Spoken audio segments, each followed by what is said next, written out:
ഇൻഡിഗോയുടെ 10% സർവീസുകൾ വെട്ടിക്കുറച്ച് കേന്ദ്രം. ഇൻഡിഗോ അധികൃതരുമായുള്ള കേന്ദ്രത്തിന്റെ ചർച്ചയ്ക്ക് ശേഷമാണ് നടപടി. സർവീസുകൾ കൃത്യമായി നടത്തുന്നതിൽ വീഴ്ച സംഭവിച്ചത് വ്യോമയാന മന്ത്രാലയം ചൂണ്ടിക്കാട്ടി. അർജുൻ പീതാംബരൻ വിവരങ്ങൾ നൽകും. അർജുൻ, എങ്ങനെയാണ് നടപടി? പറയൂ. ഏറ്റവും പ്രധാനമായിട്ടും അക്ഷയ ഇനി മുതൽ ഏകദേശം 220 സർവീസുകൾ കുറച്ചായിരിക്കും ഇന്ത്യക്ക് സർവീസ് നടത്താൻ സാധിക്കുക. ഈ റൂട്ടുകളിലെല്ലാം തന്നെ മറ്റ് വിമാന കമ്പനികളെ വിന്യസിക്കുമെന്നുള്ള കാര്യമാണ് നിലവിൽ വ്യോമയാന മന്ത്രാലയം വ്യക്തമാക്കിയിരിക്കുന്നതുമായി ബന്ധപ്പെട്ട അടുത്ത ദിവസങ്ങളിൽ മറ്റ് വിമാന കമ്പനികളുമായി ചർച്ചയുണ്ടാകും. ഏറ്റവും പ്രധാനമായിട്ടും കഴിഞ്ഞ ദിവസങ്ങളിൽ ഇൻഡിഗോ നേരിട്ട പ്രതിസന്ധി, യാത്രക്കാർക്കുണ്ടായ ബുദ്ധിമുട്ട്, ഇതെല്ലാം കണക്കിലെടുത്തുകൊണ്ട് കൃത്യമായി സർവീസ് നടത്താൻ സാധിച്ചില്ല എന്നുള്ള കാര്യം ചൂണ്ടിക്കാണിച്ചാണ് ഇന്ത്യക്കെതിരെ ഇത്തരത്തിലൊരു നടപടി എടുത്തിരിക്കുന്നത്. ശീതകാല ഷെഡ്യൂളിൽ 10% സർവീസുകളാണ് ചുരുക്കിയിരിക്കുന്നത്.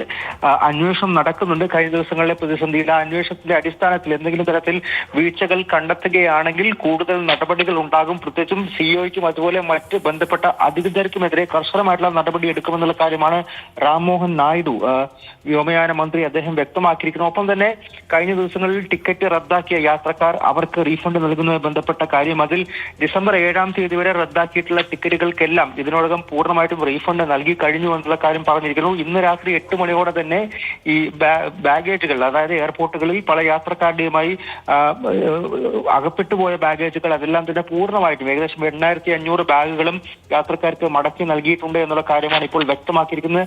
അടുത്ത ദിവസങ്ങളിൽ ബാക്കിയുള്ള യാത്രക്കാർക്കും റീഫണ്ട് കൊടുത്തു നൽകുമെന്നുള്ള കാര്യം, മുഴുവനായിട്ടും നൽകുമെന്നുള്ള കാര്യം കൂടിയാണ് ഇൻഡിഗോ എന്ന് വ്യക്തമാക്കിയത്. ഒപ്പം തന്നെ കഴിഞ്ഞ ദിവസങ്ങളെ അപേക്ഷിച്ച് സർവീസ് സാധാരണ നിലയിലേക്ക് ഇന്ന് എത്തിയിട്ടുണ്ട് എന്നുള്ള നടപടി സ്വീകരിച്ചു തുടങ്ങുന്നു. അർജുൻ പീതാംബരൻ വിവരങ്ങൾ നൽകിയത്.